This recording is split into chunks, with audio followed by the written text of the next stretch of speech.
মৰমৰ ছাত্ৰ ছাত্ৰীসকল, আজি আমি কৰিবলৈ লৈছোঁ ৪ৰ্থ শ্ৰেণীৰ পৰিৱেশৰ পাঠ ২ আমাৰ চৌপাশৰ ছবি। এইটো পাঠত মই পাঠটো পঢ়ি নিদিওঁ, প্ৰথমতে আমি প্ৰশ্ন উত্তৰখিনি কৰি লওঁ।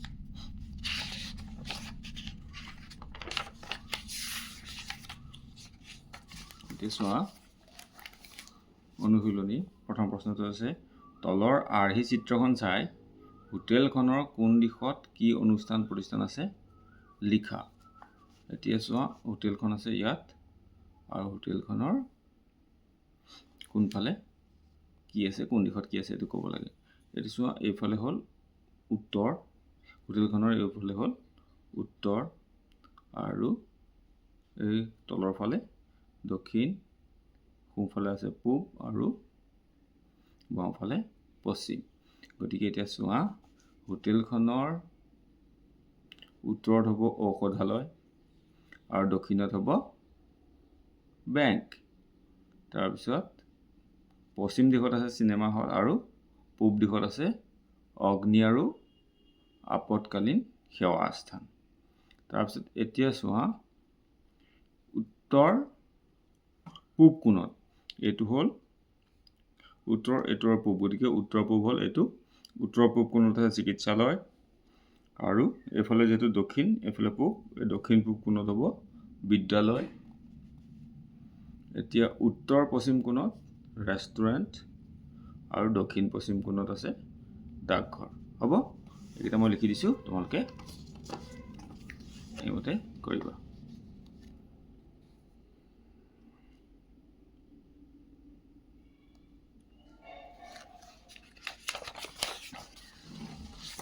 ইয়াৰ পিছত চোৱা, ক অংশৰ লগত খ অংশ আস্থানি মিলাব লাগে। ক অংশ, খ অংশ, এইটো হ'ব আন্তৰ্জাতিক সীমা, এইটো হ'ল ৰেলপথ, এইটো হ'ল জিলা সদৰ ঠাই, এইটো চিন হ'ল ৰাজ্যৰ ৰাজধানী আৰু এইটো চিন হ'ল নৈ। এতিয়া ৩ নম্বৰ চোৱা, খালী ঠাই পূৰ কৰা। ক, কোনো ঠাই পৰ্যবেক্ষণ কৰি মনৰ ধাৰণা মতে অঁকা ছবিয়ে হৈছে ঠাইখনৰ আৰ্হি চিত্ৰ। খ, পূব, পশ্চিম, উত্তৰ আৰু দক্ষিণ দিশৰ উপৰি আৰু 4টা উপদিশ আছে। অনুষ্ঠান প্ৰতিষ্ঠান, বাট পথ, ঘৰ দুৱাৰ আদি মানৱসৃষ্ট উপাদান। বিভিন্ন উপাদান মানচিত্ৰত দেখুৱাবলৈ সাংকেতিক চিহ্ন ব্যৱহাৰ কৰা হয়। 4 নম্বৰ আছে উত্তৰ লিখা। এইকেইটা প্ৰশ্নৰ উত্তৰ মই বহীত কৰি থৈছোঁ, তোমালোকে চাই লোৱা। ক আছে, ৰাতিপুৱা বেলিটোৰ সহায়ত কেনেদৰে দিশ নিৰ্ণয় কৰিবা। ৰাতিপুৱা বেলিটোৰ ফালে মুখ কৰি হাত দুখন মেলি দিলে সন্মুখৰ ফালে পূব, পাছফালে পশ্চিম, সোঁহাতে দক্ষিণ আৰু বাওঁহাতে উত্তৰ দিশ। খ, আৰ্হি চিত্ৰ বা স্কেচ কাক বোলে।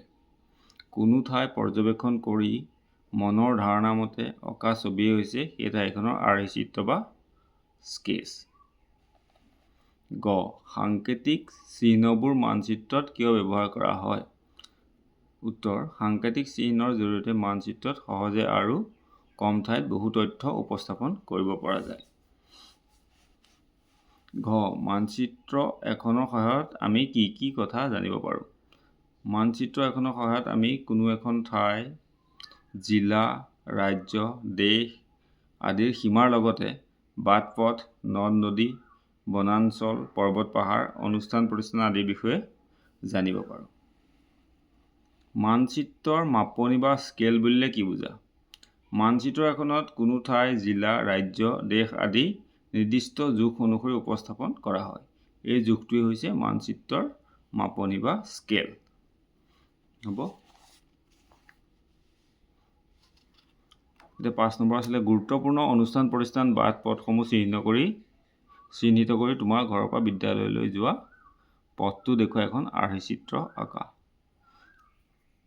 এইটো তোমালোকৰ সকলোৱে বেলেগ বেলেগ হ'ব, তোমালোকে এইটো নিজৰ মতে কৰিবা।